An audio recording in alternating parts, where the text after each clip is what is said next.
Welcome Lund loyalists to John Lund Unleashed. Those watching on YouTube, on the John Lund Unleashed and Bay Area Sports Collective channels. Viewers on X, Instagram, LinkedIn, and Facebook, and Lundos listening to the podcast on Apple and Spotify. John Lund Unleashed, brought to you by 𝐟𝐸𝐵𝐿 Sports Medicine. Got pain? Check out our revolutionary stem cell treatments. And guys, if low T is bringing you down, 𝐟𝐸𝐵𝐿 Sports Medicine can put you back in the game. Now all juiced up and ready to go, here's Johnny. What's happening? Thanks for joining us. Warriors lose 117-110. You see the chalkboard there. We'll get to it in just a second. Roll call. Thank you for joining us. John Lund Unleashed on YouTube. Maybe you're watching on the Bay Area Sports Collective. X at John Lund Radio. LinkedIn, Facebook, however you're watching on the platform. Thank you very much. That picture right there is my good friends at Dr. Jeffrey 𝐟𝐸𝐵𝐿, 𝐟𝐸𝐵𝐿 Sports Medicine. Make sure that you stop on by, click on that right there. You can get an appointment or find out more information about how you can feel better with stem cell. My wife is doing it. I told you, the shoulder, the elbow. She's never icing anymore. It's amazing. That freezer that we have in the garage doesn't get used anymore with all those contraptions she used to use. I told you weeks ago we were in Vegas and she could walk around, and it was all because of the stem cell that Dr. 𝐟𝐸𝐵𝐿 is doing. And I told you this, he was one of the first in California to do stem cell treatments. Did them on athletes like Bartolo Colon. He helped him, and Bartolo played forever. I'm not saying there's a connection, but you never know. But it is incredible, absolutely incredible what it can do for your pain. So check out Dr. Jeffrey 𝐟𝐸𝐿. You can click on that QR code right there, or you can just simply go Google it. Jeffrey 𝐟𝐸𝐿, San Ramon. 𝐟𝐸𝐿 is ROIRIOPELLE. 𝐟𝐸𝐿, Dr. Jeffrey 𝐟𝐸𝐿. And I tell you, I'm doing the stem cell treatment, or she's doing the stem cell treatment. I'm doing the low T, which I just did a couple of weeks ago to get an update. So about every 4 months I do it, quick blood test. Okay, this is how low you are. Boom, get you to that point. Nothing more, nothing less. You feel great. You feel like yourself. Metabolism is moving quickly. It's absolutely awesome. So I do the low T, and I used to have to do weekly shots. No more.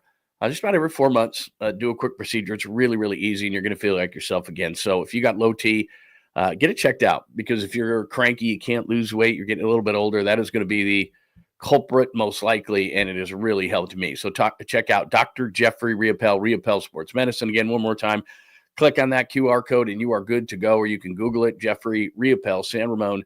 They do all sorts of other procedures as well, not just stem cell, not just low T. So check them out.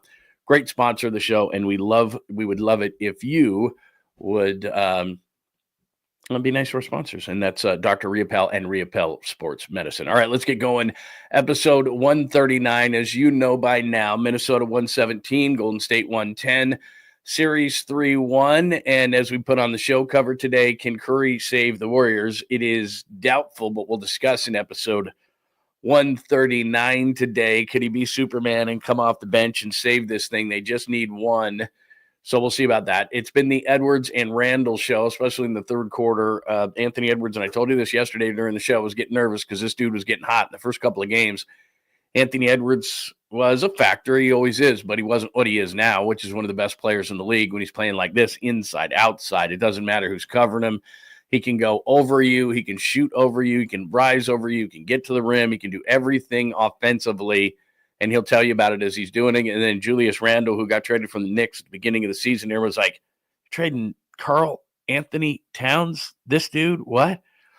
He's been a star in this series, a triple-double the last game, and then this game he scores 31, 19 in the first half, absolutely dominated. Third quarter was the difference. Remember when the Warriors used to do those third quarter runs on people? Well, it was Minnesota. The Warriors actually had a 42-40 lead going in, but 39-17 in that third quarter. Anthony Edwards had 16 of his points there. 3-ball without Steph Curry, and you'll hear Steve Kerr talk about it. They get outscored or outshot 16-8. Quick math, which we hate doing on the show. 8 times 3 is 24, minus 24 in the three-point category. Not good. Starters, Minnesota, 90-57. In fact, Edwards and Randle alone had 61, so that was not good. 𝐾𝐨, again, the Warriors' best player with 23 after a 30-point performance. Maybe Jimmy was tired. Maybe he's not feeling good. You know what? At this time of the year, you hear me say this all the time, there are excuses and there are explanations. That's an excuse. Don't care. Can't be tired. Can't be this. Can't be that. I get it. You're 35 years old, but you wanted the big contract extension. You're Batman. You've been it before, and only 9 shots, 14 points, and Steve Kerr was saving him for some reason. For what? I don't know. You don't do that during games in the playoffs. You don't do that when it's a critical game, and might as well have been a Game 7 last night because you're not coming back 3-1. Playoff-wise, Jason Tatum goes down. We'll get into that. The Mavs win the lotto. Yep, I'm a conspiracy theorist and think it was a conspiracy on that whole thing. Other things going on. Spurs, Rockets, I'll explain what that means. No international game for the 49ers. Those are out. I'll pop those on the screen for you today. Giants offense. I'm not overly concerned, but I'll give you something to look at. Caboose Pistol, Sweet Clean Family. I don't know if I popped that on the screen, but we'll discuss it. I'll find it because I know the story of it. Random things happen throughout the show if you're new around here. And again, I love that you're watching on X or any other type of platform, but if you would jump over here and subscribe to us on YouTube, John Lund Unleashed, that would be outstanding. That way you can hang out and at least if you don't want to participate, you can be in the chat room. It's a great community that we've fostered and continue to grow around here. So that's a reason why you should come over here and hang out with people and talk some sports. If you got the time, that would be tremendous. But also if you hit us up with a like, that would be greatly appreciated for all of this fine entertainment. That's all I'm asking. And also keep those alerts on because you never know when we're going to pop on. We do Warriors post-game shows, all sorts of stuff. I told you when the full schedule is released in the NFL tomorrow, we'll get the pens out and we'll play, the L is a red L and W is that, what is it? I guess we do a green for a green light green. And we do the win-loss game, which is always fun. It's sweeping the nation. The win-loss game, everybody. So we'll do that for you tomorrow night. So make sure that you, right when the schedule gets released, so make sure, I keep hitting this space bar, which pops that up. Sorry about that. Anyway, we'll get into that tomorrow as well. So keep those alerts on throughout the day at John Lund Unleashed, as well as the Bay Area Sports Collective. And again, thanks for watching on X, Instagram, LinkedIn, Facebook, all those different places. But we'd love it if you'd migrate over to YouTube at John Lund Unleashed. All right, we got a ton of videos, sweet pictures, and nice things like that. Good morning to everybody this morning. Very much appreciated your participation in the show today. Sorry, I couldn't see that one. That's look at that. That is very nice. I love that. Look at that. Very cool, man. Good morning to everyone. Hurley-Bird, it is very cool to see you this morning. Fiend, I love Fiend. Skills, it is always really nice. Okay, we got to stop. We got to stop every time this happens. If you're new in here, this is one of the benefits for being in the chat room. You get a skills report dream every once in a while. Here we go. Passed it at my desk during my cousin needed a place to stay. I told him he could stay with me if he helped with the expenses. He ran through the wall, leaving a man-shaped hole behind and booked it. Kind of like the Kool-Aid Man, right? Hey. No, that's Fat Albert. What do we got? What does Kool-Aid Man say? Anyway, if you're watching the Seth Rogen, what is it? The studio, and they're doing, the Kool-Aid thing, and Ice Cube got all pissed off last week. Great series that you should be watching on Apple TV, but I shouldn't give him a free plug. But anyway, yeah, I kind of look at it like that. Kind of. Anyway, you always love when Skills shares his dreams. That is a bonus of being in here today. Good morning to Jake this morning. Hello, Taylor. It is great to see you this morning. Sorry, I'm having problems with my eyes this morning. They're not woke. They haven't quite woken up yet. John, good morning to you. Jake, good morning to you. Daniel, hello. John Harder is here this morning. James, good to see you. Pine Needle, always. Team testosterone. I like it. Team testosterone. Why is that not showing on the screen? Come on, man.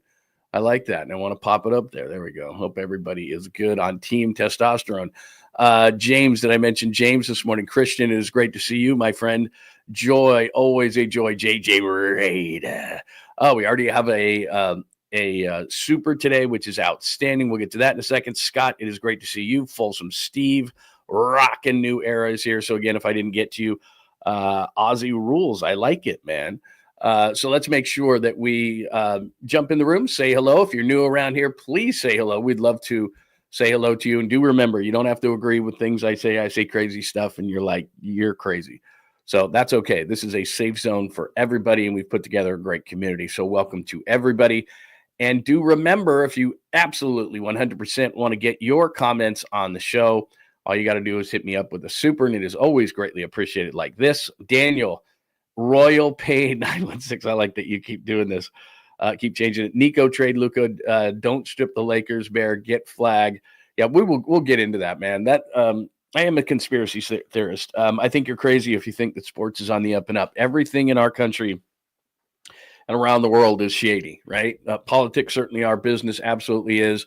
So for some reason, people think that this multi-billion dollar businesses of sports are all in the up and up. I don't buy it. And yesterday, I think, was another example of it. I'm such a dork that I took the, when you go to Tankathon, you go to Tankathon online and you can run the lottery yourself. Actually, just hit it. I think I hit it. I'm not even kidding you, over like 110 times, and I finally got the Mavericks at the top. I just don't buy it. It just 1.8%, really. You traded Luka to the Lakers. The NBA says, thank you. Not that Dallas is a small market. It's not. It's the 5th largest media market in the country, but LA's number 2. We know what the Lakers mean to the league, the Lakers' success. LeBron's getting going, and they need a young guy, and there's a 26-year-old generational point guard that people love, and all of a sudden it's like, oh, he goes to the Lakers, and it's a terrible trade for Dallas. And then they get the first pick, which is Cooper Flagg. Interesting. And we'll also get into what it means for the Spurs at 2. I think the West, it was a bad day for the Warriors yesterday. I'll get into that a little bit later, but it was a really bad day for the Warriors yesterday, not just because they lost to Minnesota and it looks like their season is going to be over here in short order, Wednesday to be specific, but also just because let me see. Also just because Dallas just got better getting the number 1 pick. That's a playoff team, probably with Cooper Flagg. San Antonio got better, and I'll explain that. Not with a number 2 pick. They're going to trade that thing. I think Houston's going to make a move. Anyway, that's going to make the rest of the Western Conference that much better, and the Warriors are getting that much older, and we saw it last night. So let's get into everything, and good morning to everyone. John Lund Unleashed on YouTube. Let's start it up. The chalkboard is everything. So episode 139, 117, 110. Let me pop things up on the board for you so we can have a conversation about what the box score looked like last night. The box score is not everything, but it's certainly going to tell us a few things about what happened last night and why the Warriors struggled so much. There is your box score. All right, a few things pop out, obviously. First and foremost at the top there, Julius Randle, 31, as I said. He had 19 of those 31 in the first half and was dominant inside, outside, everything. Anthony Edwards hadn't really woken up in this series. First 2 games was just okay. And then he hit the button on the second half in game 3, scored 28 of his, 36 in the second half. And then yesterday, he was okay. And then got going late in the first half. And then the third quarter, he was, if he was playing NBA Jam, he's on fire. He goes 11 of 21, 6 of 11, 30 points, 16 of those 30 in the third quarter. Then they gave him a rest at the end of the third, and they really didn't need him. They made the Warriors with their backups made a bit of a run, so then they had to put him in a little bit. But 33 minutes, they kind of just said at the beginning of the fourth quarter, hey, we'll break glass if we need you, but we don't think we need you. And they brought him in real quickly. But he's been the story. He and Julius Randle, 61 points combined last night, and they've been the best 2 players in the series. So if the best 2 players in the series are on one team, that team's going to be up 3-1. There's that aspect. Another aspect of it is if you look at minutes played, Jaden McDaniels played over 40. Julius Randle played over 40. As I said, because of the timing, Edwards only played 33. Because he took the rest at the end of the third quarter. But you're seeing that Minnesota didn't play a deep bench. DiVincenzo has probably been their worst player. In fact, he has, and he played 25. So I'm a little surprised by that. But they don't have a whole lot of depth on that team. Chris Finch, their head coach, played last night's game like it was a critical game to win, even though they were up 2-1, and it could have tied it, and they'd have been okay. And the reason why he played that way, game 7-ish, he coached that way, game 7-ish, because he doesn't want to see Steph Curry back in this series because obviously he knows what that means. We all do. And so what the Warriors were trying to do, and I said this right when Curry got injured, just win one more game. So if you can get this thing 2-2, and even if Minnesota's up 3-2 and you got 2 games left in this series, Steph supposedly was going to return for game 6. And I don't hate your chances with Steph Curry down 3-2. I mean, then you win one at home, and then it's a game 7 in Minnesota. So Finch knew that he didn't want any part of that, and he played his guys a lot of minutes. Conversely, the Warriors, and whether it was Jimmy Butler was tired in the second quarter, he's resting Jimmy Butler from the 4-minute mark in. And before the game, he said he was going to have to watch Jimmy Butler's minutes because he played him a lot of minutes, and obviously Jimmy had a lot of usage with the ball in his hands and he might be tired at the age of 35. I understand that, but you can't save a player in a game 7-ish situation like last night was, because let's be honest, they're not coming back from 3-1. There's no point in saving a guy for later in the game if there might not be a later in the game. And in this game, there wasn't a later in the game. They were already out of the game. So Jimmy Butler tried to come back in. He could not be the aggressive player, was not the aggressive player that he was in game 3, which was their best chance to win that second game that they needed to elongate the series so that Steph Curry could return. But only 9 shots in those 34 minutes, 14 points. That's not going to get it done. He's supposed to be Batman with Curry out, and he's only been that guy once. So I'm sorry that Jimmy is tired. I'm sorry that Jimmy is old. I'm sorry that his bruise, probably that pelvic bruise, is probably rearing its ugly head and being fairly painful. I get all those things. But as I often say, there are excuses and there are explanations, and Jimmy Butler being tired is an excuse. Draymond Green wasn't bad. Buddy Hield, just as we said at the beginning, wasn't going to be Steph Curry, even though he had flashes. That's what he does. He gives you flashes. He's inconsistent. We'll hear from Steve Kerr on Brandon Podziemski. I completely disagree with him. He was horrid last night. He has no confidence in his shot. 3 of 14 from the floor, 0 of 4, and he did not give you his usual self. 3 rebounds, 1 assist, not going to get it done. A couple of turnovers. He was just not himself, and it's starting to affect the rest of his game. Normally, it's like baseball. A guy who can separate his field from his hitting. It's affecting everything now on Brandon Podziemski, and I'm not saying he's a bad player. They should trade him, anything like that. It's just bad timing that when Steph Curry goes out, Brandon Podziemski's playing his worst basketball of the year.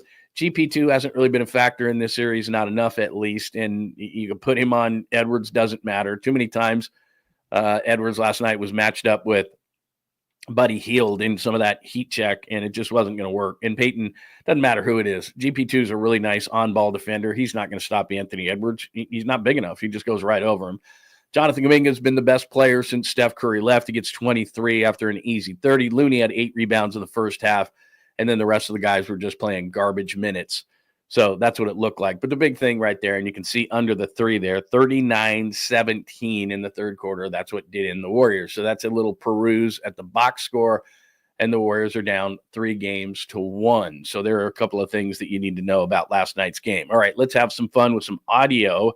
Here's Steve Kerr. This is courtesy of our good friend Anthony Slater, who does a great job with The Athletic covering the Warriors, and they covered a number of topics with Steve Kerr. So this is about a minute and a half.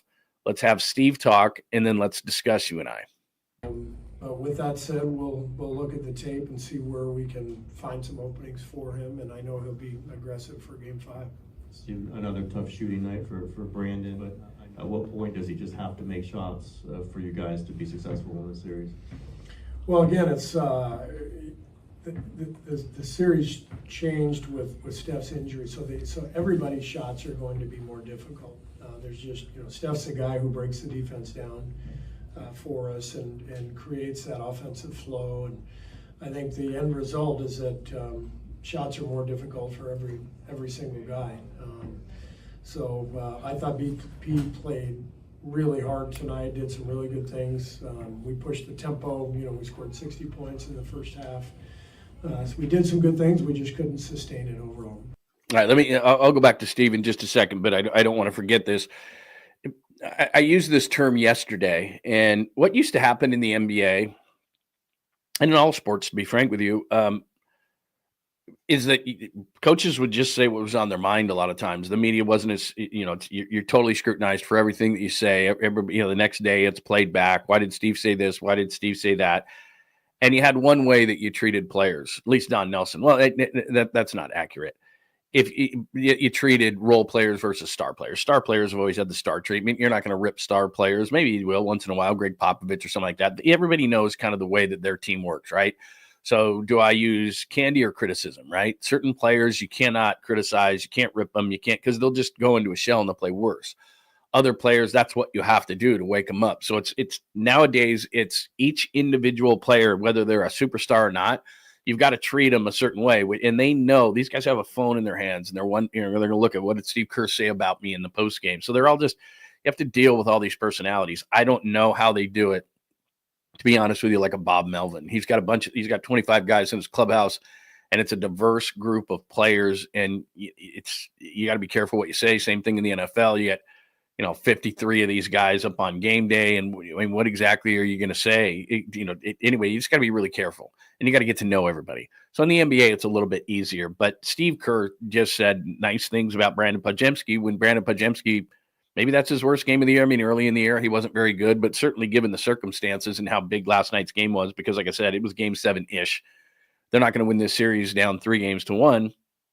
And so that was a critical game last night. Whatever you want to call it is fine. But Brandon Podziemski was horrid. It was awful.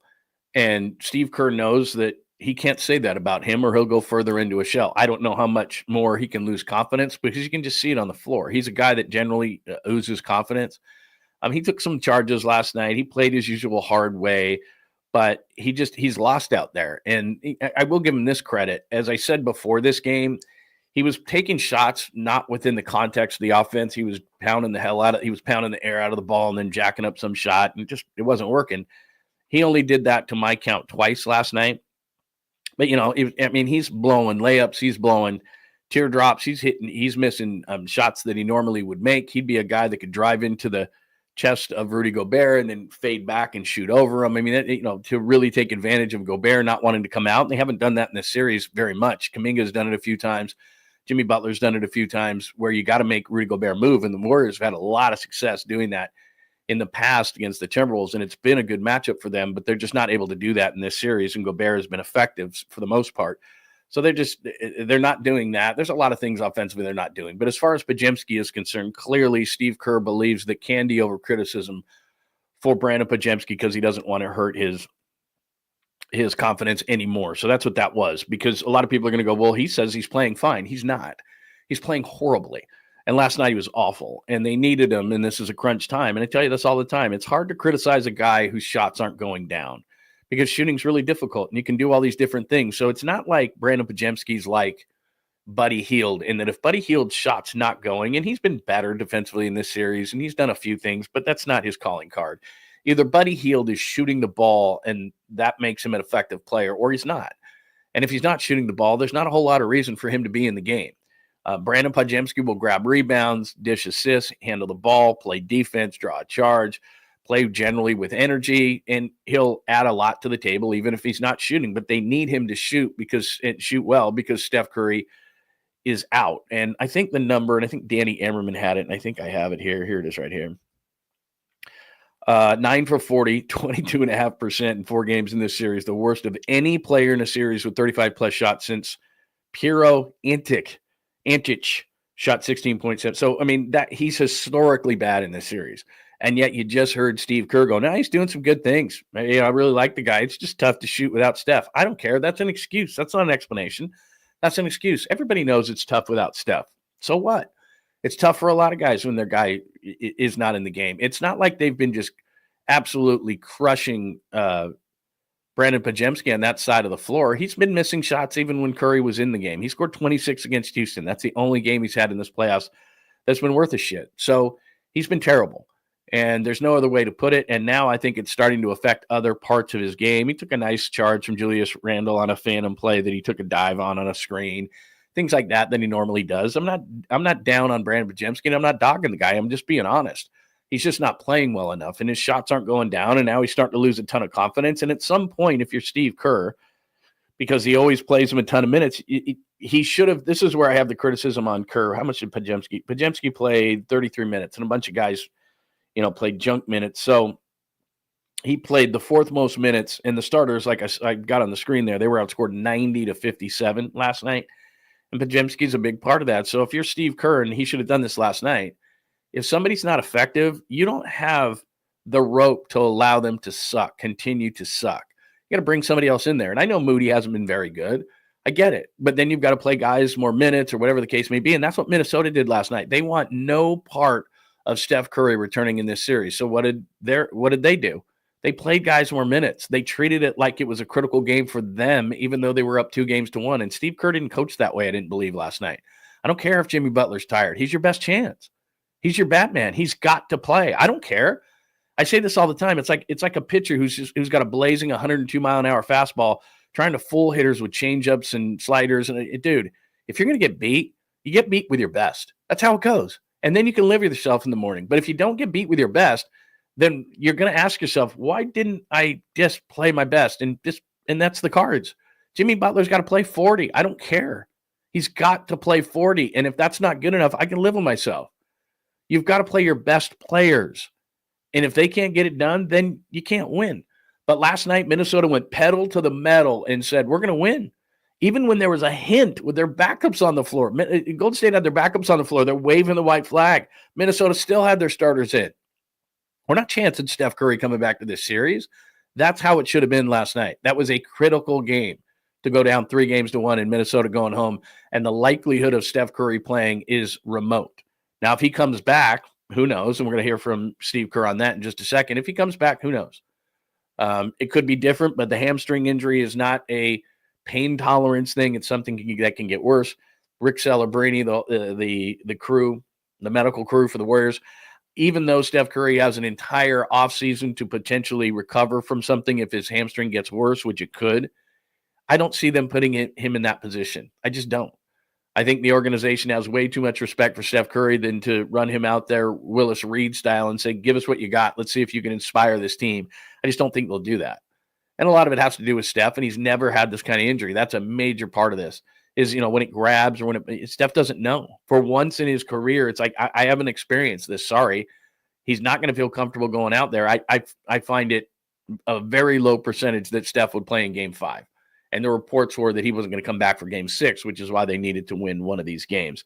So here is Steve Kerr talking about, or asked a hypothetical. I think this is Scott Ostler, a hypothetical about what if Steph was feeling better. Would you play him in Game 5? There's a possibility he would be overruled. When are we giving the update? Wednesday we'll have an update. And you see him smile there because he doesn't want to answer the question. Now, he didn't completely rule him out. And as we said, Shams Charania is the one who said he wasn't going to play until Game 6. Does this change that? Does being down 3-1 with their season on the brink and you traded for Jimmy Butler and you went over the tax again and all these kind of things, and I'm going to get to the fact that the West is going to be better next year because Dallas won the lottery. That's a playoff team all of a sudden. San Antonio, I think, is going to trade 2 and get a better player. Houston's not going to just sit there, et cetera, et cetera, et cetera. You're getting older. The West is getting better. This might be their last best chance, to be honest. I mean, next year, Jimmy's a year older, Steph's a year older, Dre's a year older. They're going to try to get a big and trade Kuminga. I don't know if that makes you better or not, but that they're going to do that because they're already dedicated to going in this direction. But I'll get into that in depth in just a second. But this might be their best last chance because the West's getting better. It's not getting worse, it's getting better. And so is Steph Curry, and what Scott also was asking, I kind of cut the question off, is if the medical staff says Steph's not good, and Steph says, look, I want to go. I'm Steph Curry. I've done so many things for this franchise. You owe me one. I want to try. Do they just say, okay, Steph says he wants to try? Maybe. How effective can he be? I don't know. By his very presence on the court, does that change things offensively? Certainly. I mean, you have to respect Steph. You have to see how he's moving, but you have to respect him. But I don't see it. I don't see them allowing him to take that chance. I don't think Steph Curry has the ultimate say in his own health. I know that sounds weird, but I think it's going to be the medical staff because they don't want it on their shoulders if Steph Curry rips this thing from the bone and has to rehab this thing the entire offseason instead of, doing the stuff to keep himself in shape. This thing will recover in a couple of weeks. But if this thing rips from the bone, then I don't know, what is he looking at? A month, 6 weeks, 8 weeks, whatever the case may be, and all of a sudden the season's upon you. And I don't see the organization doing that. I think they have far too much respect for Steph Curry and what he's accomplished to do it, but who knows? Here is Draymond Green on the potential return of a Superman type of a situation with Steph Curry returning and saving the season. No, we're not going to Superman this thing. If he's in a place where he could play, I'm sure he will, and him and Rick and everybody will figure that out, but we don't need Superman. I disagree. You do need Superman.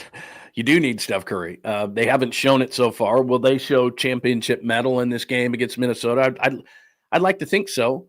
But the thing is if Jimmy is gassed and can only play 34 minutes in a critical night, how effective will he be? He's only shown once in this series that he can be Superman, speaking of, or be Batman.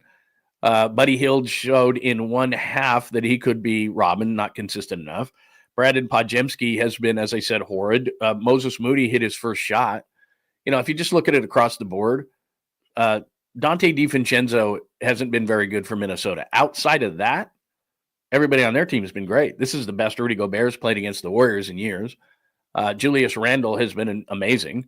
He's been better than Karl-Anthony Towns ever was against the Warriors. Karl-Anthony Towns seemed to be intimidated by Draymond Green. Julius Randle sure as hell isn't. Anthony Edwards is playing and laughing and doing all those kind of things. He wasn't great, like I said, for about 6 quarters in this series. Wasn't very good. And then he got things rolling. And in the last 2 games, especially in the second half, he's just been the best player on the floor and maybe definitely one of the best players in the league. So when their best players, their first 2 players are the best players in the series, when generally their players are playing much better than your players, it's going to be really difficult. And I said this last night in the postgame show, and I believe it. I don't think they're winning this series even with Steph Curry, unless Steph Curry is just absolutely great. And I get it. Things are harder without Steph, all this kind of things. Injuries are an excuse, not an explanation. Guys get hurt all the time. That's what it's all about. You play the 82 games, and then you play the 16-game sprint, and who can hold up and who can't, and all these kind of things. And Steph Curry's hamstring gave way. That's too bad. The Warriors won championships based on the fact, or that were certainly helped out by guys who were hurt. And conversely, in the Toronto series, their guys got hurt. I mean, it's just part of the game. It's part of every single sport, from amateur all the way up to the professional. And it's just part of the game, and it's an excuse when you talk about it. So would they be better in this series? Would it be 2-2? Maybe. But Minnesota has far outplayed the Warriors in this series. So even if Steph Curry returns, the Warriors probably don't win the series. If Steph Curry is here the whole time, I don't think the Warriors win the series. Minnesota has just flat out been better. And one of the reasons they have, amongst the things that I'm just talking about, they have played better in crunch time. They've played better in the second half. They've had the best 2 players. They've, for the most part, used their size, strength, and that kind of an advantage. And that's why in the offseason, the Warriors are unfortunately going to move Jonathan Kuminga, who's been their best player in this series, and they're going to try to get a big. Now, whether that be Miles Turner, I don't know why Miles Turner would leave Indiana. I mean, that's the guy that I would want if I were the Warriors. He'd be number 1 on my list. But why would he leave Indiana? I mean, he's a free agent, so they can give him the most years and the most money, and they seem to have a brighter future than what the Warriors do with what they're doing. It'll be their second consecutive time when they do away with the Cavs, and they're up 3-1 in the series, and the Cavaliers are banged up. They would go to the conference finals against the Knicks, and I'll get to Jason Tatum in a minute. But they're up 3-1, so that'd be the second consecutive year that they'd be in the conference finals, and they have young players and good players, and the Eastern Conference is easier than the Western Conference. If I'm Miles Turner, I don't know. Unless Indiana doesn't pay me, I don't know why he would do it, because he would have to agree to a sign and trade, because obviously the Warriors are way over the number, and then Indiana would think to themselves, oh, we really like Jonathan Kuminga, when they've already got players that play his position on that roster. So it doesn't make a lot of sense. But is it going to be, Naz Reid's a free agent, Bobby Portis is out there, Lauri Markkanen revisited, something like that. They're going to go after size in the offseason, because it's clear in both of these first 2 series they get by the Rockets. They're not going to get by Minnesota, but one of the big reasons why is lack of size. And the Western Conference has size. Denver has size. Oklahoma City has size. Every team that you play, maybe outside of the Lakers who traded their size away, Dallas now has size. San Antonio is going to be better, has size. Houston, we just said, has size. You're going to run up against these teams in this conference constantly, and that's their biggest Achilles heel, other than obviously the injury to Steph Curry right now, but they just lack size. And Draymond Green's getting gassed too. I mean, he's playing the 5 way too much, and that's just kind of what's going on in this series and what's gone on in the playoffs to this particular point. So recapping real quick, episode 139, 117, 110, Warriors go down. 3-1 series, Minnesota. Edwards and Randle have been the best 2 players. Third quarter, the culprit last night, 39-17. 3-ball last night, 16-8 on shots made. So that's +8 times 3, -24 in the 3-ball. That's not going to get it done.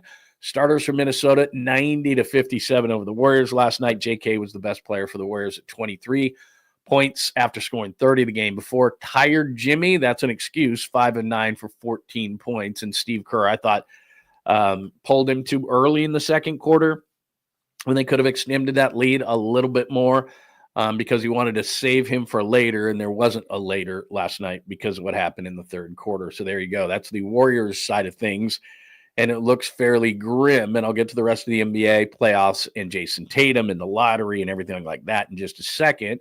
But we have spent a quality 34 minutes on the Warriors game last night, and I got some more supers that I'm going to get to in just a second. Remember, supers will automatically guarantee that you're going to get on the board. So give me your thoughts about last night. Give me your thoughts on what you think of the Warriors so far. Could Steph save the season? I don't even think if he comes back, they could save the season. Hi, JR. Giannis, whatever it takes. Since you said that, let me put a pin in that for just a second, because I am going to talk about that. And in every time, because we went into this, yesterday, I think, when Shams had the story that maybe, just maybe, Giannis has said my time in Milwaukee is done, which it is. There's no Chris Middleton. He's in Washington. Damian Lillard, that Holiday Lillard trade was an absolute disaster for Milwaukee. Giannis is looking at this thing going, we're not going anywhere. And they're going to trade him in this offseason. I really believe that. My Keurig died today after 6 years. Here's some money. I should pay you, man. I used to have a nice Keurig, and my wife didn't like it. She didn't like the pods. Speaking of pods. And so we got this whole new one, and I wish I had saved it for you because it was beautiful. It was nice silver, nice looking one. And I think we gave it away to somebody, and I should have waited for you. I didn't know your Keurig died. I like those things, man. Just a quick pod, boom, you got your coffee. It's hot, nice. So I'm sorry about that, but thank you for putting in the $4.17. I'm sorry that your Keurig died today, man. That's too bad, because I'll tell you, my wife, she'd be doing the DoorDash to Starbucks. I know, it's so embarrassing. Like, I'll hear a knock on the door. They just knock on the door and they leave it, and I'll walk out because I'm up early, and I'll see, and she'll have a cup of coffee there, and I'm like, you made a guy come over and just deliver coffee? I mean, come on, man. Can't do that. Absolutely. So anyway, I'm sorry that your Keurig died. I feel really bad about that. Yeah, let me get to that since you brought up Giannis, because I know a lot of people are going to do it. So the lottery yesterday, and I am a conspiracy theorist. Let me pop this up on the screen here. I am a conspiracy theorist. So Dallas wins the lotto before the Knicks and Celtics game last night, and Dallas wins the lotto. So the lottery system is stupid. It really is, because the NBA has a bigger problem on their hands now. So if you look at this, the Jazz and the Wizards and the Hornets, they're, to be honest with you, I was in Utah, and it was a good basketball town, but it's a small market, one of the smaller markets in the league. Washington, they have no interest in the Wizards. They haven't for a long time. It's an NFL town. There's very little interest in the Wizards. The Hornets, Michael Jordan leaves them, and there's very little interest in the Hornets. Those are the three teams. And then the Pelicans in New Orleans, which is an incredibly small market as well, even though we love New Orleans. Those markets, which the NBA is not exactly on fire in those markets, were the four markets that had the biggest chance. And you had three teams at 14%. So you're telling me that between the Jazz, the Wizards, and the Hornets, those three teams, none of those teams, and you know where they're drafting? The Jazz are drafting at 5. Or excuse me, the Hornets are drafting at 4, the Jazz are drafting at 5, and the Wizards are drafting at 6. Basically, the worst those three teams could have done. All right, that's where those three teams are drafting. And you look on the right there, and the teams that won the lottery: Mavericks, Dallas is a large market, and thank you for trading Luka to the Lakers. So we'll give you a Cooper flag. The Spurs, I'm going to get into in a minute. The 76ers, major market. They love the Sixers there. Then the Hornets, Jazz, Wizards, as I said, the top three teams, 4, 5, 6. That should have gotten a number one pick. They've got to do away with the lottery. And I'm not a Hornets fan, Jazz fan, Wizards fan. Those teams are horrible. All right? They're horrid. Dallas had a 1.8% chance. So they don't want tanking. They think that's the worst thing in the league. Oh, you can't tank. You can't tank. You can't tank. Look, the Jazz suck. The Hornets suck. The Wizards suck. They lack talent. And every single year, they're going to – because this year it seems like it's a one-man draft. Now, some guys will be good. Other drafts are better than other years, but guys come in really young or whatever, and those teams just can't get better. And the NBA doesn't care because, like I said, those top four markets right there in the Pelicans, Hornets, Wizards, and Jazz, they're not really on fire. And Utah's a small market, doesn't get great TV ratings. The Wizards haven't been good or relevant for years. The Hornets, Michael Jordan fled from them. They're more of a college basketball, obviously, than they are an NBA. When's the last time they were relevant? I can't remember. I mean, they've been in a play-in here or there. LaMelo Ball gets some highlights or whatever, but it's the whole conspiracy theory to me goes not only to the Mavericks getting the number one pick, but also just those other teams the NBA doesn't care about, and they're in the abyss, and all of a sudden they get 4, 5, 6. I'm sorry, sports isn't on the up and up. It's just not. Politics aren't, business isn't, life isn't. It's not fair. That's just the way they're going to do it. They own the league. They want the league to be better. I just don't buy it. I think it's a great big thank you for trading Luka Doncic to the Lakers, which is great for the league to have him in the second largest media market. Ironically enough, when LeBron James' career is winding down, I think LeBron's getting traded in the offseason. 26-year-old Luka Doncic can become the face not only of the Lakers, but of the league in a major market. And for doing that, thank you very much, Nico Harrison, for a boneheaded trade. Here's Cooper Flagg. That's what I think happened. And I'm a conspiracy theorist. I'll admit it 100%, but that is way too coincidental that not only does Dallas get the first pick, but those other teams that the NBA doesn't care about in markets that aren't very big and aren't very enthusiastic for their team, all of a sudden are 4, 5, and 6 when they each had a 14% chance. They don't even get in the top three, those three teams, and they had a 14% chance. Right. Okay. And the Pelicans had a 12.5% chance. So the top four teams that had chances, what did the Pelicans? I think Pelicans got the 6th pick. So those teams ended up getting the 7th pick, whatever it was. So none of those teams were in the top 5, and they had 14% chances and 12.5. What are the odds of that? What are the odds of not only the Mavericks getting it the number one overall pick at 1.8%, but those other teams dropping where they did with three teams at 14% and one at 12.5? Sorry, that's just astronomical. It's like you playing the lottery, and yet somehow it came true. Bunch of bullshit. And I'm not a fan of any of these teams. I'm just saying, go back. Those are the worst teams. They deserve the best player. This lottery system, what it does is it allows the NBA to manipulate the system, and they do. And it's ridiculous. Whatever. Their league, their rules, they can do what they want, but we can see right through it. And you don't have to really be a conspiracy theorist to see it because the numbers are ridiculously astronomical that not only would Dallas get the first pick, but those other teams would get screwed in the way that they did. It's ridiculous. Now, as far as what it means for the Warriors, it wasn't a good day for the Warriors. Not only did they lose 117-110 to the Timberwolves to go in a 3-1 series hole without Superman Steph Curry, but now all of a sudden you look at the Western Conference, Warriors will be a year older. Joe Lacob was really happy. We're all excited. Jimmy Butler, they got a shot at this thing. Okay, let's look at it now. They're down 3-1 and likely get eliminated in Minnesota on Wednesday. Dallas is all of a sudden relevant with Cooper Flagg. Now it's Cooper Flagg, Anthony Davis, and Kyrie Irving. That's a playoff team. I don't think that's a play-in team. I think that's a playoff team. San Antonio all of a sudden gets the 2nd pick in this whole thing. Nobody's talking about this, but San Antonio doesn't need another young player. They've got Victor Wembanyama. They've got De'Aaron Fox. All of a sudden, they're thinking to themselves, we don't need to add, unless it was Cooper Flagg, they would have kept it. But now they're thinking to themselves, wait a minute, who's in the Giannis sweepstakes? We are. San Antonio has picks 2 and 14. They have a bunch of young players on their roster. They've got to match a salary for Giannis, but Giannis works for them because he's only 30 years old. So all of a sudden, San Antonio's in the best position as far as giving assets to Milwaukee, who clearly needs to rebuild because Damian Lillard's injured as well. So they're going to blow that whole thing up in Milwaukee. Giannis, why would Giannis stay around? He's not going to. He just talked about winning championships and wanting to win more than one and all these kind of things. San Antonio is a perfect fit for him. So all of a sudden, Giannis, Wembanyama, and De'Aaron Fox are there. Plus, they'll trade some young talent, but not all of it. They'll trade the 2nd overall pick in the draft, which Milwaukee will gladly take. So I think Giannis is going to end up in San Antonio in some way, shape, or form. So now they're better than the Warriors. Houston is not going to just sit back. I think Jalen Green is going to be used as bait to try to get a guy like Kevin Durant. They're going to try to expedite the process. Their owner is impatient. So Houston, I believe, is going to try to go out and get somebody in the offseason. So I think even without that, they're probably better than the Warriors next year. Another year of experience. They're younger, more experienced. The Warriors get older. And that was a tough 7-game series as is. So I think Houston's better. San Antonio's better than the Warriors. Dallas is back in the picture in the Western Conference. Oklahoma City's not going to get worse. They're going to get better with experience in the playoffs. Denver needs to get more depth. I think they're questionable. But still, you see where I'm going with this whole thing, which is the Warriors had a bad day on the court. The Warriors may have had a worse day off the court.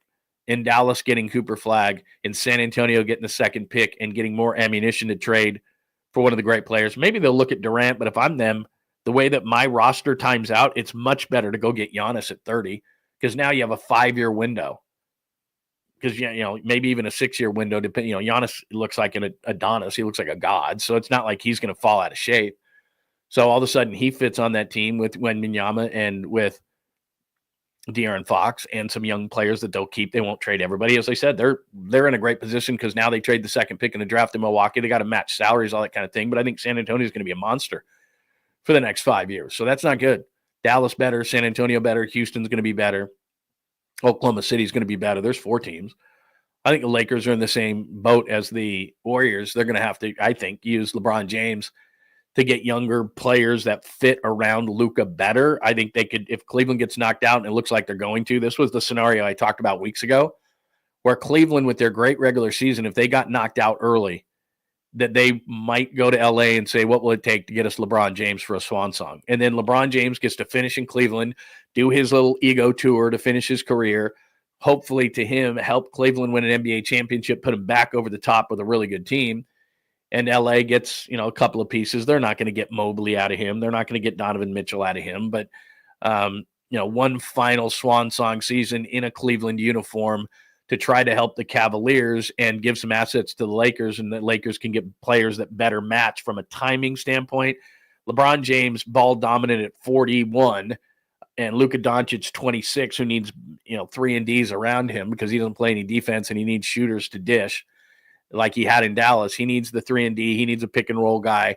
I could totally see that happening with Cleveland and the Lakers. Maybe it's a Jarrett Allen that goes the other way. Whatever the case may be, I could see that, and I could see LeBron doing a finishing tour in Cleveland, and it leaves the Lakers where? I'm not so sure. But, the Lakers, Phoenix, the Warriors, I think are going this way, and I think there's a lot of teams, especially with the lotto yesterday in San Antonio, Dallas, and probably Houston, going the other way with already teams like Oklahoma City, Denver. Clippers are in a weird position as well.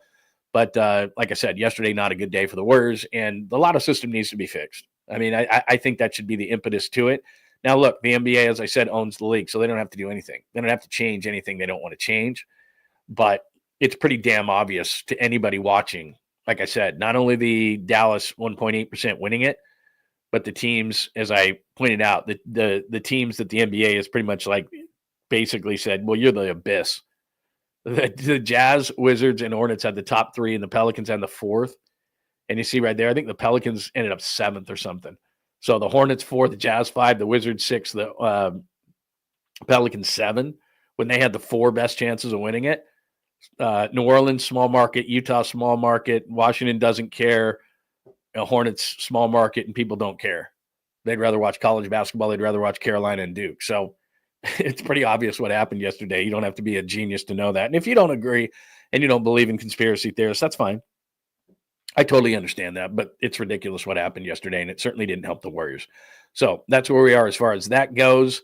Playoffs, we haven't gotten Mavs win the lotto is where we are. Spurs, Rockets, I just told you about. Let me go back up right here to Tatum goes down. You don't have to be a Celtics fan. You don't have to be, just an NBA fan. You hate seeing it. I have not seen the report on Jason Tatum, so maybe you can help me out with that today. I can look it up, but a non-contact injury looked really bad. And the Knicks, everybody stepped up for the Knicks, and they're up 3-1. So it looks like the Pacers up 3-1 on Cleveland, and Cleveland's banged up, and the Knicks up 3-1 in the Celtics. And so it looks like it's going to be the Pacers and Knicks. I would probably say the Knicks with all their talent. And I've said that all season long. I'm like, how come the Knicks aren't better? They're playing their best basketball at the best time. Jalen Brunson has been absolutely great. Another Dallas mistake. Hey, let him leave. Great idea. They lowballed him on some stuff, pissed him off, and now he's not there either. And he's been the Knicks. He's been worth every cent for the Knicks. So it looks like they're going to come out of the East, I think. Although you can't count out the Pacers, but I think the Knicks are that good. So the Knicks probably out of the East, and then Minnesota could. They were talking about in the broadcast last night. Minnesota could. Oklahoma City, Denver. If it's Denver, I'd pick Minnesota. If it's Oklahoma City, maybe I'd pick Oklahoma City. But certainly Minnesota can come out of the Western Conference. But as far as Jason Tatum is concerned, that's just a bummer. You like to see, guys compete. You don't want to see injuries, especially. You could just kind of tell when they were wheeling him off the court. I don't know if you saw the video, but he was kind of, face and hands kind of a thing, which tells you that it's probably a pretty bad injury and he's not going to be back. So you hate to see that last night, but that's what happened. And that's what's happening as far as the rest of the playoff series are concerned. Let me make sure I don't have anything left as far as NBA is concerned. What do you got? Any thoughts, questions, comments? NBA playoffs, lotto system. Warriors' chances. Can Steph come back and save this whole thing? By the way, if you missed any of the first almost hour of the show, all you have to do is go back either to the beginning right now, or if you're watching later, thank you very much for watching. All you have to do is go back. You can go to the chapters if you want to just hear all about the Warriors. Right after the show, we put the chapters up there. So all you have to do, click underneath, click on it. You'll see more, all sorts of links and all sorts of things on the show, and you can watch whatever you want. So we have the chapters on there. You click on exactly what you want to talk about, or what you want to hear, I should say, and you are good to go. So you can do that later, because we'll jump into a little bit of NFL. We'll jump into a little bit of Giants. I don't know if I have my caboose. I think I forgot to put the caboose in today, which I'm really pissed at myself about. Let's see. If I said good morning to Catalina, I don't think I have. Good morning to you. What else do we have? Anything else? Yeah, I mean, when's the last time the Knicks, was it like the Ewing years? When's the last time the Knicks were in the finals? Anthony Mason and Patrick Ewing. Am I forgetting any time that they were in there? Was that 94, the OJ chase? Was that the last time that the Knicks were in it? I can't remember. Let's see. Yeah, that's a great question, Nutter. I don't know why there's so many Achilles injuries, but that's certainly what it looked like. Anytime you have a non-contact and then you can't put any pressure on it, and then he's crying in the wheelchair, I think that's probably what it is. And that's still, even though they've come leaps and bounds on that thing, it's still the worst injury in sports. There's no question about it. Yeah, I don't disagree with that. They need to cut down the regular season. They just won't do it because of finances, unfortunately. Hi, Daryl. Good to see you. Let's see. Warriors. Anything else on Warriors? Okay, that's good. I think we're good for right now. Giannis. What about Giannis? Hi, JR. Giannis will want to play for a big market. I don't think the Spurs will move the needle for him. Players choose where they want to go. You're right. The only thing I would say in regards to the Spurs, they're a little bit different. I know that Greg Popovich, they kicked El Jefe upstairs, but he still has influence on that organization, and a lot of people like playing for the Spurs because of the way that they treat their players. And Tim Duncan's in the front office, and they're a little bit different. I agree with you. San Antonio is kind of a strange town. I lived in Dallas, worked in Dallas, and at times went down to cover the University of Texas, which is in Austin, not far from San Antonio. And I've covered some series and games down there on the Riverwalk and everything. And San Antonio isn't for everybody, but I do think from an NBA sense, even though, and you're right, that it's a small market and a lot of people wouldn't want to go there. Giannis has been playing in Milwaukee, and the NBA, you can be a superstar anywhere.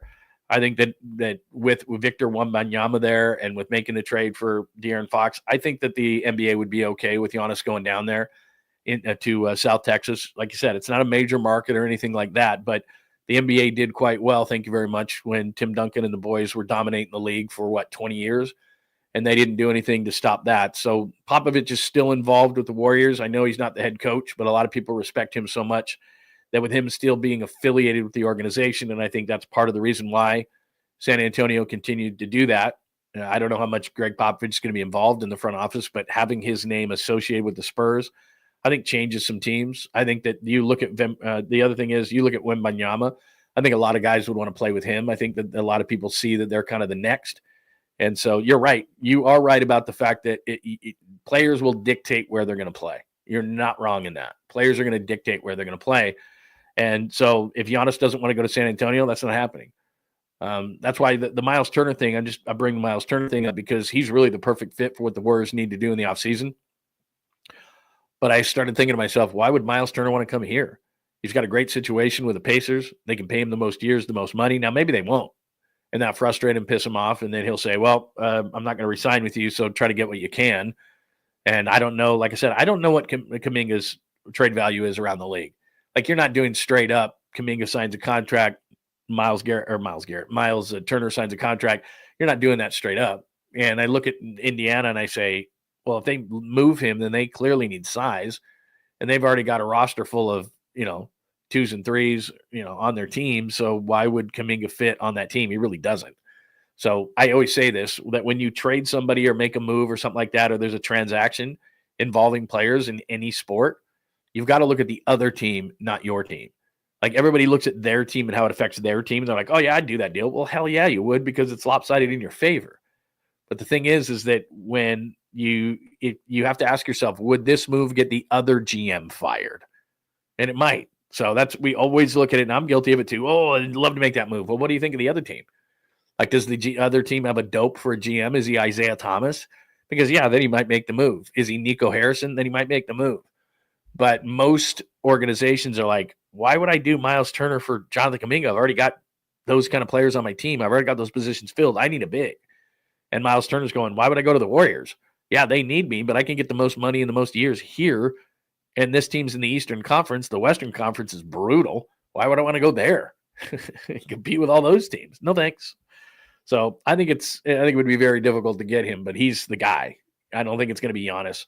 Although, like you said, if Giannis said, I am dead set on the Warriors and I want out, and I think the Bucks would accommodate him because he's done, he helped the team win a championship.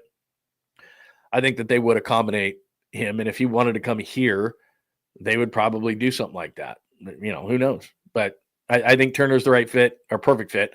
I think Giannis is far-fetched. I think that Milwaukee couldn't get the best deal from the Warriors. They could get the best deal from the Spurs or somebody else. But you bring up a good point, which is a lot of times it's the player saying, this is where I want to go.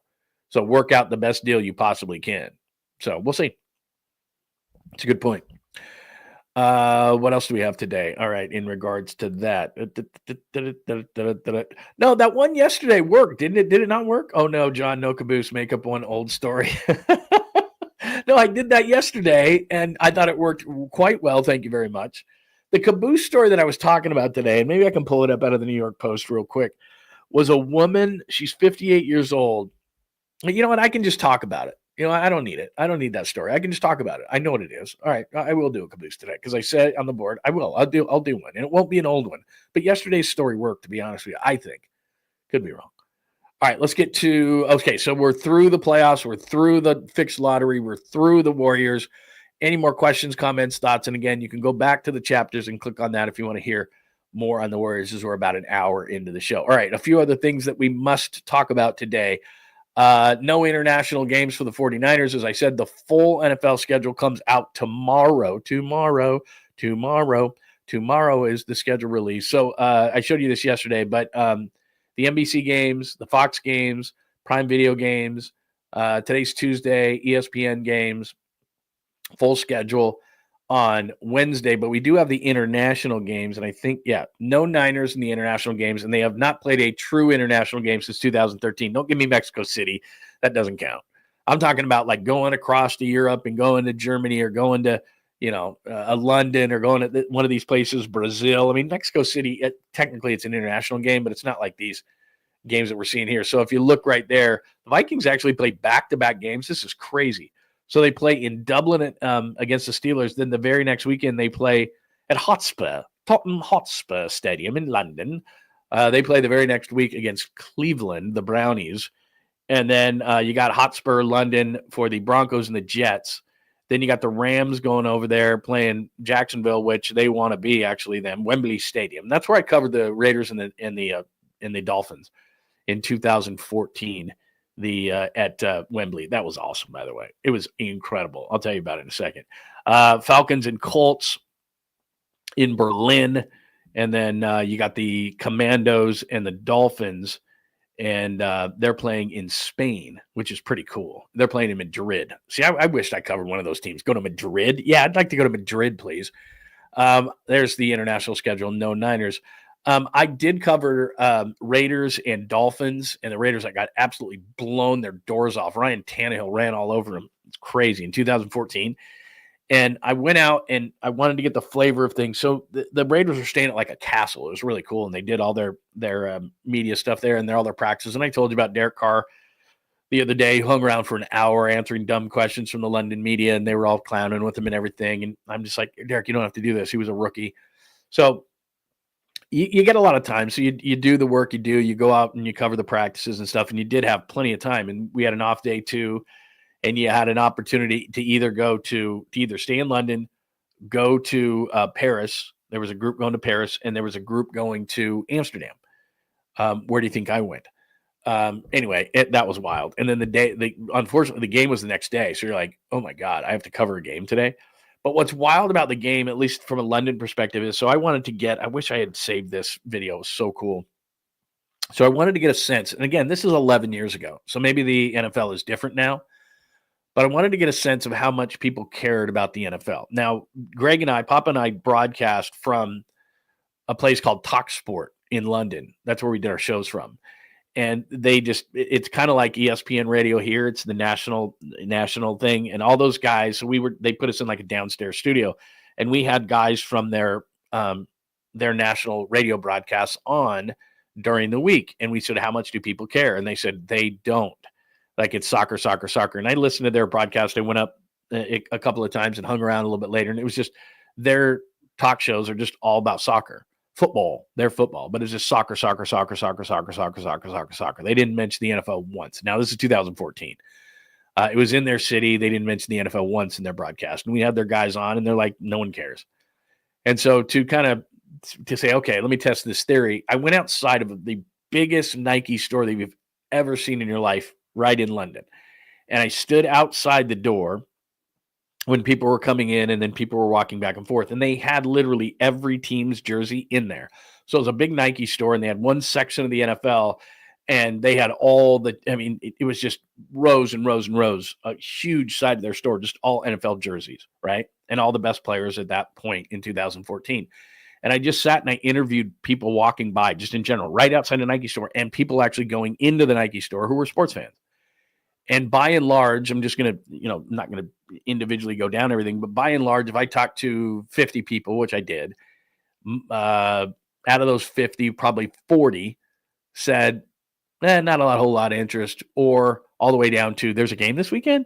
So I again, 11 years ago, but I think that the interest in American football is greatly overhyped. But by having these games, they make a lot of money, and the people who are interested go. And the TV rights, you say, hey, we're having a game here, having a game there. They love having it early in the morning, and it makes for a long day of football, and they can own the whole day. So, look, there's finances involved in its business, and they like it.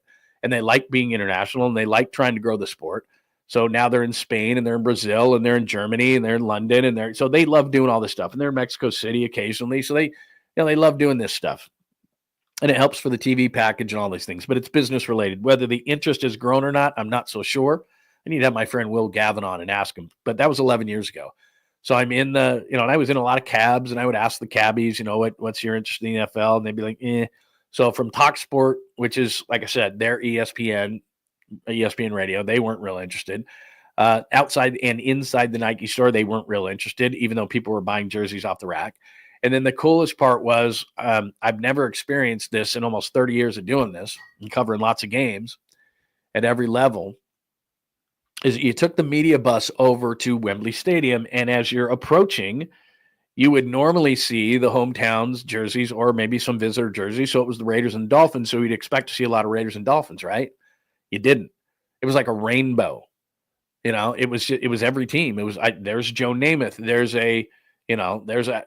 There was some Raiders and Dolphins, but I would say that it was just mixed into everything. It was every team represented, and classics and Joe Namath's and, all these different ones, and Tom Brady's, and, just all these different jerseys from all these different teams. And then you go into Wembley Stadium, and I did the pre-half and post game from there for the Raiders Network. And you're looking around, and it's the same kind of thing. And we had outdoor, they didn't have us in an indoor covered, whatever you want to call it, a media booth.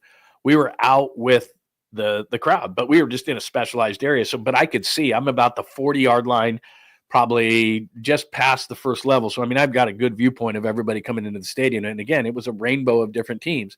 Of course, there was Raiders and Dolphins.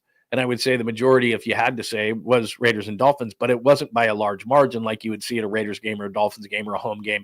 It was just this rainbow cornucopia, if you will, of different jerseys of people. And again, I did the same thing. I walked around and asked people before the game, after I had all my prep work done, and I had probably an hour before the game was going to start. And I just asked people about the NFL, and it was more just, it was an event. It was a place to be. It was a cool thing. They were curious. It was just, it wasn't like a lot of people were like, yeah, I love this guy. I love that guy. You'd run into a guy who was like, oh yeah, Raider Nation and this and that, or you'd run into a fan who would come over, something like that. But the majority of people, it wasn't like they were just dying for NFL football. So maybe in 11 years that's changed, but it's done for financial and business reasons. And they continue to say that they're trying to grow the game, and maybe they are, maybe they're not. I've also done Super Bowls and hung out with lots of guys. Like I said, Will Gavin does great play-by-play. He's a huge Niners fan, and he's in London. I met guys from Ireland and Germany and all, because he's friends with all these guys. And so we'll go out and we'll drink some Guinnesses during Super Bowl week, like we did, for example, in Las Vegas. And I've seen Will Gavin at like 4 or 5 different Super Bowls, and we talk all about it all the time. So he's a great guy. He's a great source. So I need to get him on and ask him about these international games. But again, this is back in 2014 when I covered it. And I think that the interest is being overblown. But that's just my own personal experience. I could be wrong. But that all under the guise of, if you look at the chalkboard, no international games for the 49ers. So there you go. As far as the Giants are concerned, this is their last 10 games. And I went into this exercise thinking that they weren't scoring any runs. Now, I did know, I was looking at this game, the 6th game down there, and this was actually an extra innings game, 14-5. They beat the Cubs. And so I said, okay, what are they doing the rest of the time? Now, this is the month of May for the most part, right? And they've scored, 49 runs. So that's still not bad. You're almost looking at, almost 5 runs a game, still playing pretty well. But I guess the concern is, now they did score 6. They lose last night, by the way. They didn't have, I guess they don't have one on the board. They lose last night. And again, only scored 1. They lose 2-1 last night, but 2-1 to the Twins, 3-1 to the Twins, win 3-1. Big one there, only 2 runs, get 9 there, get 6 there. But these last few games, and the last game is not on the board from last night. They've got 50 runs in the month. Last night, they only scored 1 run. And I start looking at the Giants, and some disturbing things happen. Let me pop one thing on the board as far as the Giants are concerned. That's the wrong thing. Let me share my screen with you when it comes to the Giants. Look at this thing. This is a little bit scary, but fun at the same time. Performing by position. All right. So let's go through this. This is WAR. What is it good for? Absolutely nothing. Say it again. All right. So starting pitching wise, they're mid-range, right? Are the Giants. I just did this. They're near the bottom. So they are right there. So 20, right there. 23rd as far as starting pitching is concerned. Now let's go to the relief pitching, because they're really good in that. They're number 1 in WAR for relief pitching. Very nice. Non-pitching, all right, because their relief pitching is helping them so much. And remember, this is a really good team. Middle of the pack. Here's the part where it starts to get scary. Patrick Bailey's a really good defensive catcher, right? Okay. Dead last. Because of his hitting, his defense does not offset the fact that he is so poor at the plate. So dead last from a catching standpoint in WAR. First base, Lamont Wade Jr. and all, hitting a $145. Did not play last night. Right here. Now, remember, there's 3 teams at 1.4. Only Cincinnati is worse at first base. You got to be really bad to be that bad. So Lamont Wade Jr. is killing him. Patrick Bailey, despite his defense, killing him. Second base, look at that. That's mostly Tyler Fitzgerald. Nice work. Third base, mostly Matt Chapman. Not bad. That's called first place. Shortstop, Willie Adames. Not real good. He's not been great. Where was it? I knew I had these all down. I know he's near the bottom of this whole thing. There's Willie Adames right there. Not getting it from there. Left field, Ramos. They're fairly high up in this one. Right there. There's Ramos, mainly.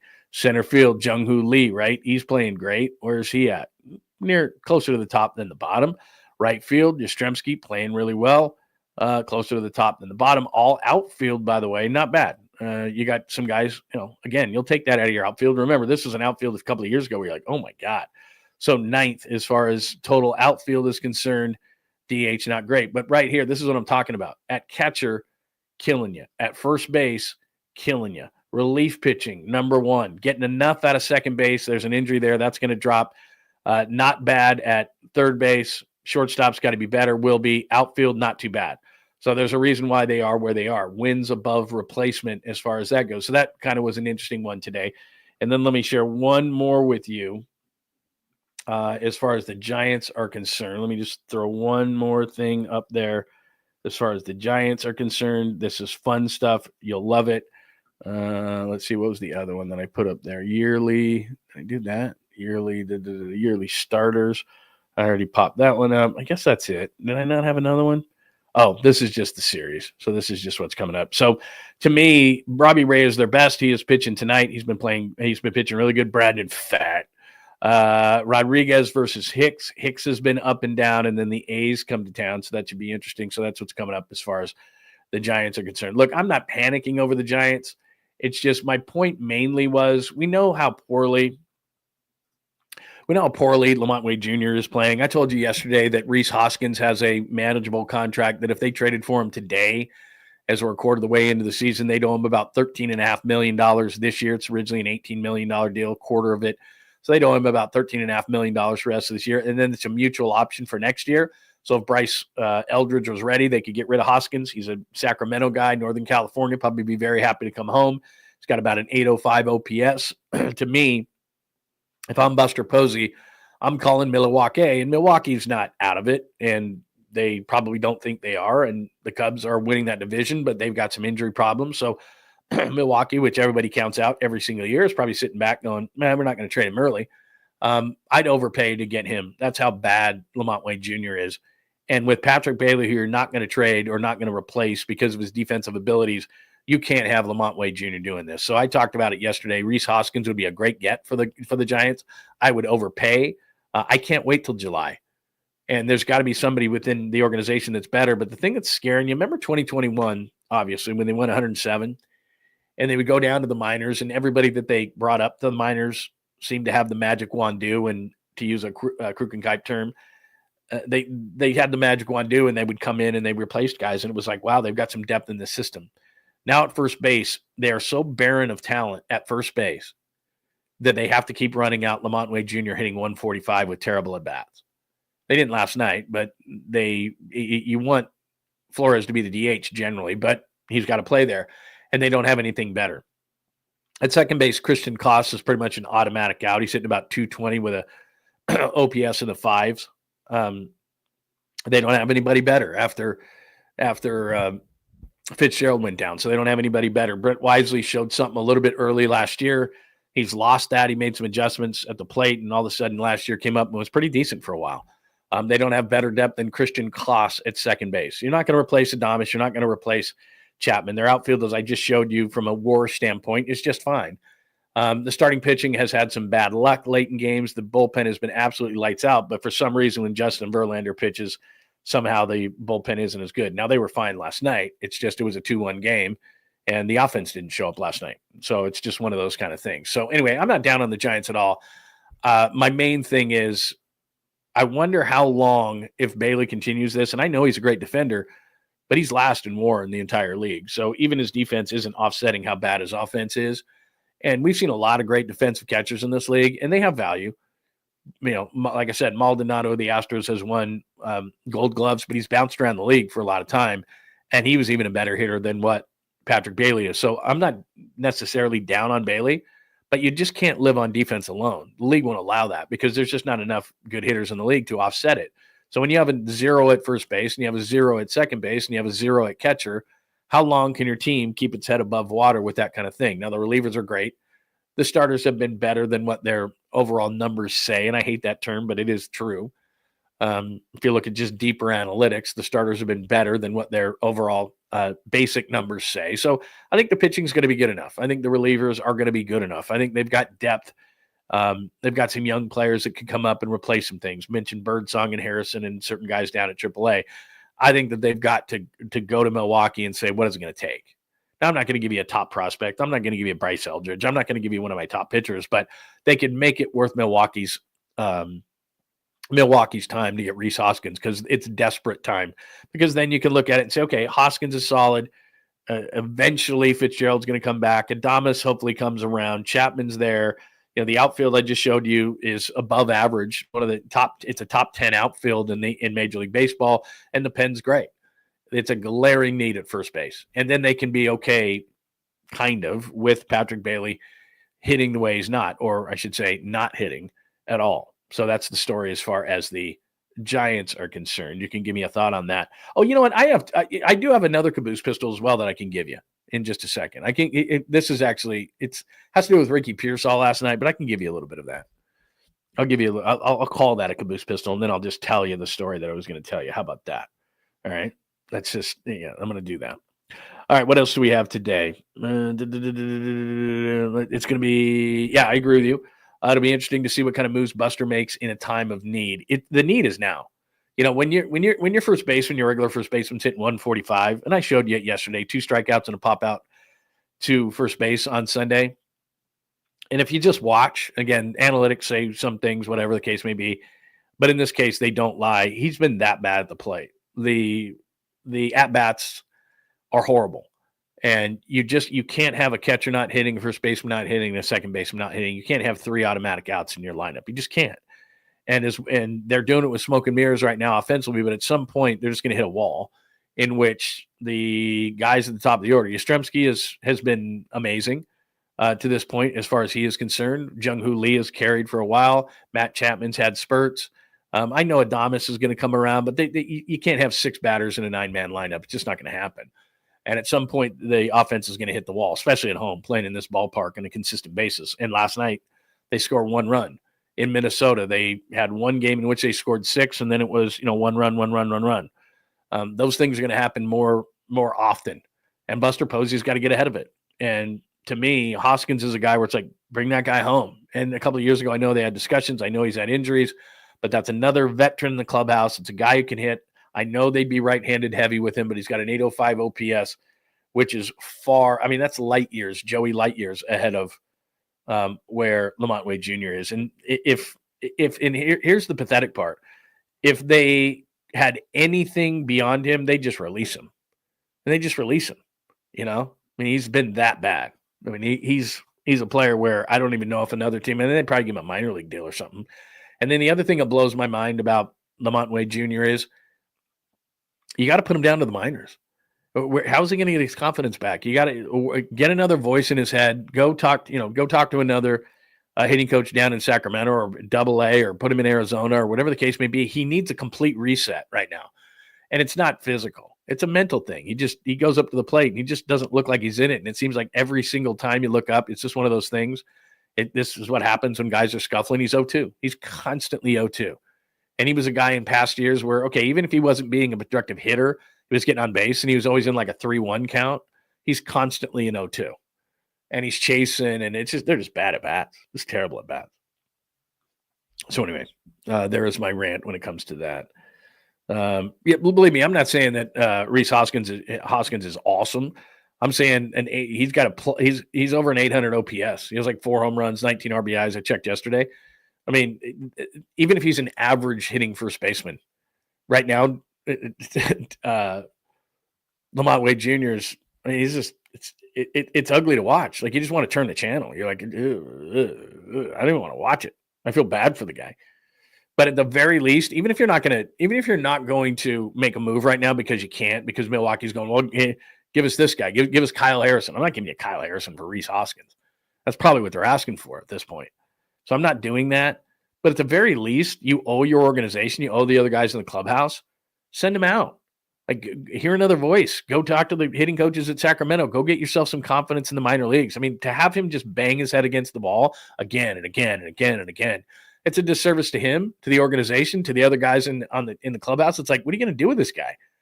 Like, if he was a young player, he'd have been out a month ago. Like, his first couple of weeks, he would have been out. Like, this is bad. And it's not like he has a great hard hit rate or anything like that. Like, well, the analytics say he's going to come out of it. No, they don't. He's awful. He's atrocious. Sorry, dude. He got the mustache. He has he played. I wish he could play first base. He played ball through high school, and then it was like, and he actually had some opportunities, but he's like, nah, I'm going to go into broadcasting, which I was like, don't go into broadcasting. Please don't go into broadcasting. But he didn't listen to me. That's probably what he needs. There's no question about it. He needs a slump buster. There's no question. He just, at the very least, you got to send him out. Seriously, if I'm on the Giants and you want to be as positive as you can, and I'm sure you personally like LaMonte Wade Jr., every time he comes up to bat, you're like, come on, man. Like, send the guy out for his own good. Like, mentally, he's scuffling. You can see it in the at-bats. It's brutal. All right. Let me do a sweet, clean, family-friendly caboose pills, because one is a story, and then another, I'm going to do it based on, let me move this thing here. Another, I'm going to do it based on something that I give Ricky Pearsall a ton of credit for this. You probably saw this yesterday, but I'm going to play this, and we'll use this kind of as a caboose, and then I'll just tell you a story about the caboose that I was supposed to put up here, but I can tell the story well enough without it. John Lund Unleashed presents the caboose pistol. Wedged in the crack of her buttocks. Somehow, someway, Lundo thinks this is the best way to leave a final impression on you for the day. The old caboose pistol, everybody has one. Did you say caboose pistol? I know some women who could hide a machine gun in there. Yeah. Leave me out of this, you weirdo. Here's John. I'm not a weirdo. All right, so let me do two things here. How ballsy does Ricky Pearsall got to be? And I don't know, maybe he's been up to San Francisco since the incident, since he got shot last year. But if I went up to San Francisco and he was at the Warriors game last night, I sure as hell wouldn't wear that Rolex that the guy who shot him tried to rip. But look at the balls on Ricky Pearsall. There's the Rolex. All scratched up. Hey, but that's the Rolex that the guy was trying to steal. Appreciate you. That was the Rolex that the guy was trying to steal off him when he got shot in San Francisco. So what does he do? Goes to San Francisco, wears the same Rolex. I was like, bring it on, dude. Probably won't happen twice.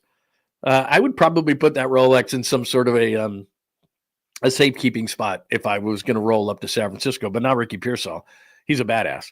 So give him a ton of credit because I'm like, dude, I would never, if I got shot because of my Rolex in San Francisco, that Rolex would be like in a box somewhere. I wouldn't be wearing it, especially to the same city that I got shot in. But give Ricky Pearsall a ton of credit. And then the story I was going to tell you today, it was in the New York Post. And this is just going to keep happening. It's not for me. I like a real human being, and I'm old school, and I think most people are of our age. But this is going to happen more and more and more and more and more with people. Because you get to a certain age, and it's like, look, I don't want to go to the bars. And then you get to a certain age and you're like, I don't want to go on the apps, and you go to a certain age. So anyway, there's this 58-year-old woman, and she is San's partner. She doesn't have anybody, and she was lonely and all this kind of stuff. And so she starts a relationship with an AI, not a robot. It's this AI thing that you can have a talking relationship with, and then that AI person gets to know you, or not person, thing gets to know you more and more and more and more and more. And you can actually make the AI character look a certain way. So she's got this guy that's kind of Clooney looking, George Clooney looking. And again, she's 58. And I wouldn't say that she is, I want to say this in a nice way, overly attractive, but whatever, that shouldn't matter. But she's not overly attractive. And so she's having a difficult time at the age of 58. And like I said, you're not going out to the bars so much at 58. You probably maybe not. You don't want to be in the apps maybe at 58. And so she's decided to go the AI route. And within this story, it talks about how more and more people are going this route. And not only is she having a relationship with this person and feels like she is in a relationship. So she doesn't want to date real people because she's in a relationship with this AI robot. But again, it's not a physical robot. So she's in this, but there's pictures of her with this thing that she has created, all this kind of stuff. And she's decided to marry it. So then there's pictures of her marrying this AI image and all this kind of stuff. And within the piece, they're talking to these psychologists who are saying that this is going to be more and more of a thing as we continue on in this, and that people just want companionship, and she can talk to this AI created person and all this kind of stuff. And she actually says that that the way they have sex is through sexting.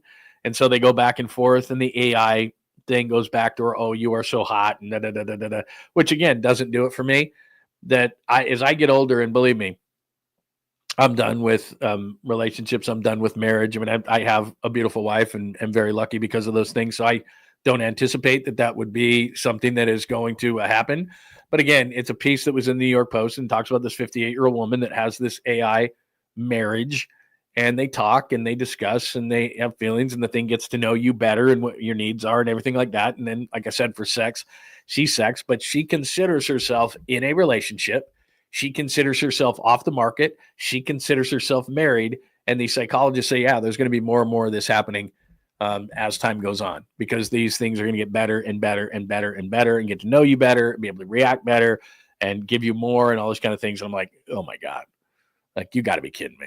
Like, I would not consider myself, and like, okay, hey, would you like to date? No, I'm in a relationship. Like, can you imagine you're at the grocery store, or you're at whatever, you're having dinner or something, and someone approaches you and says, yeah, I think you're very beautiful or handsome or whatever the case may be. And can I get your number? I'd like to go out with you. No, I'm sorry, I'm married. Excuse me? Yeah, I'm married. You see this ring on my finger? I'm married, and Yeah, I forgot the guy's name too. She named the thing. She made it kind of look, like I said, like Clooney and all this kind of stuff. And she's got pictures of him. They're obviously computer generated pictures of her and this guy, and their marriage pictures and all this stuff. And she has them around her house. And it's like, oh my God, that's where we're going. Oh my God. Anyway, there you go. There's your sweet, clean, family-friendly caboose pills. I'm not doing that. I don't care. If my current wife passes away, that's it. I'm single. I'm not going to have some AI-generated thing. I don't need to talk to some AI-generated thing. I'm not having sex with him. What are you wearing? Ooh, that's hot. That even creeped me out. That just creeped me out right there. Creeped me out that I said that. Creeped me out that I even thought about that. Anyway, there you go. Too much. What else? It's just, to me, I'm just not doing it, man. I'm just like, that's it. It's human beings or bust. This is becoming more often. I saw a story about a guy, AI girlfriend, and saying, yeah, and she feels like she'd be cheating. Like in the piece, it says, I can't date anyone else. I'm married. I consider myself married. And then it's got, like I said, it's got AI generated pictures of her and this guy. And she made him nice looking. Like they're having there's like a virtual glass of wine in front of him, and they're like at a virtual restaurant, and her arms around him. And he's like, Clooney looking guy. Obviously it's, it's not a real person, and you can tell that. But she's got pictures around her house like that. And then, like I said, to have sex, they sexed. I'm just like, no. It's not going to do it for me. Not going to do it for me. So there you go. That is your sweet, clean, family-friendly caboose pistol. So to recap everything today, episode 139, Warriors lose 117-110 to the Warriors.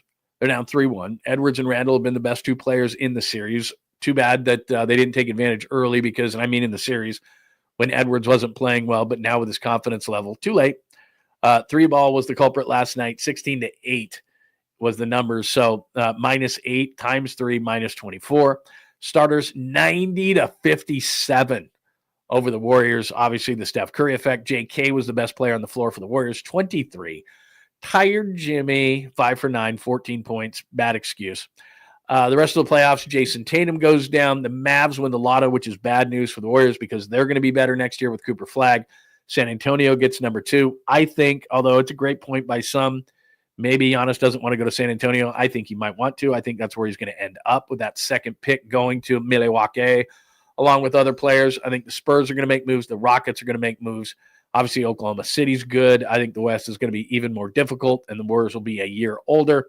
No international games for the 49ers. Tomorrow we will go over the schedule when it is released, 5 o'clock Pacific time, and we'll play the game that is sweeping the nation, win-loss game. So we'll do that.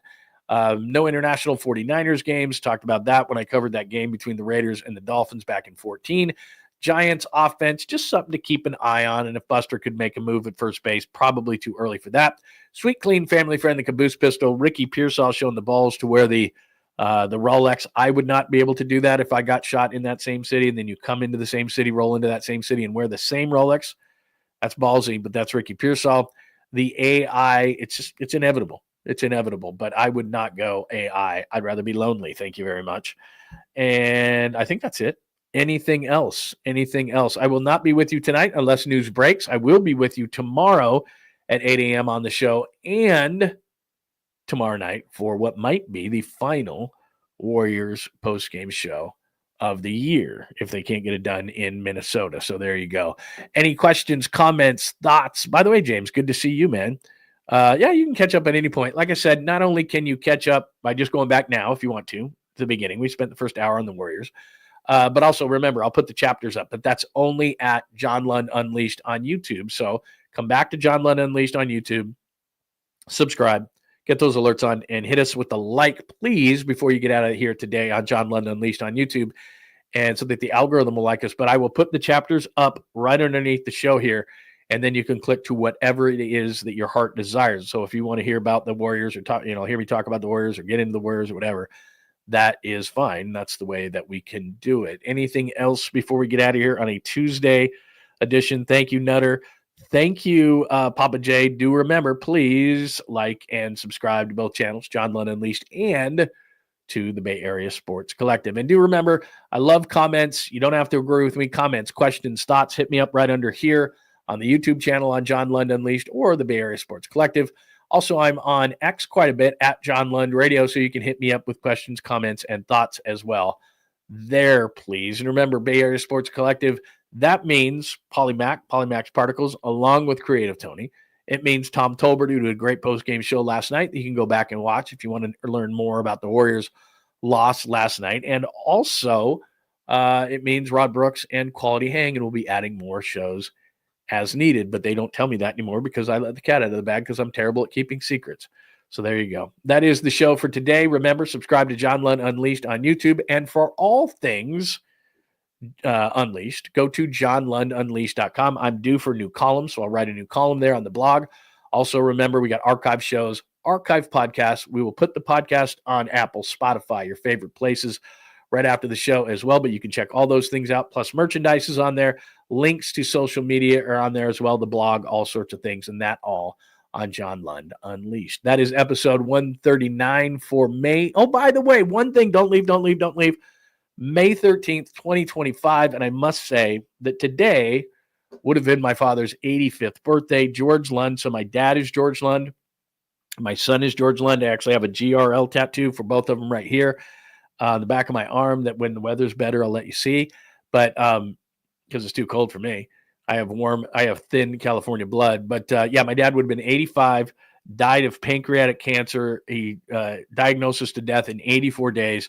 So I always tell you, please get checked out. I've had my scares with cancer as well. So please get checked out for those kind of things. We want you to be around. And yeah, my dad would have been 85, died of pancreatic cancer in 2014, June 12th, 2014. His birthday is May 30, 1940. And what a great dude. And on May 13th of 2014, he had that pancreatic. We knew he didn't have very much time. And what was so cool was everybody that had ever done business, I've never seen anything like this. He got about, I'm not even kidding you, 1,000 birthday cards, like 1,000. And he was sick. And we sat there and we read every single one of them to him. And all these stories that people wrote about him took this time. A lot of people, like on a separate piece of paper, folded very nicely, wrote these incredible things about him and told stories about him and everything. And we literally just read all these different things. And we said, hey man, if you just send him a note and make his day. And it was just so cool. It was the coolest thing ever. I mean, you know, as cool as something like that can be. But I mean, to have all these birthday cards on May 13th, 2014, and we read them, and he was so happy about it to have everybody reach out and do those kind of things. So happy heavenly birthday to my pops. He would have been 85 today, and he's the reason I named my son George as well, because I thought my dad was so great. We all think that, but I had an opportunity to work with my dad, so I saw it across the board, and what an awesome dude. So anyway, just wanted to get that in there. May 13th was my dad's birthday, so it is always a special day for me. So thanks for letting me go off on a bit of a diatribe about that as well. So happy birthday, Pops. All right, everybody have a great rest of your day. I'm glad I remembered that at the end. Everybody have a great rest of your day. Always appreciate you guys hanging out with us. Remember, make sure that you subscribe to both channels. Hang out. Have a great rest of the day. Keep those alerts on because you never know. We're going to need to jump back on. Maybe they'll have some more news about Steph Curry early. Who knows? So everybody have a tremendous Tuesday. Appreciate you hanging out with us on John Lund Unleashed. If we don't talk later on today, then we'll talk tomorrow at 8 a.m. on John Lund Unleashed. So please make sure you subscribe and have those alerts on. Have a great Tuesday, everybody. Thanks for hanging out with John Lund Unleashed. We'll try to be better next time, though I wouldn't hold my breath. Please like and subscribe on the John Lund Unleashed Pod YouTube channel. Watch live shows weekdays at 8 a.m. on YouTube, Instagram, and X. And make sure to have your alerts on for shows throughout the day or night. All things Lund can be found at johnlundunleashed.com. johnlundunleashed.com. Goodbye!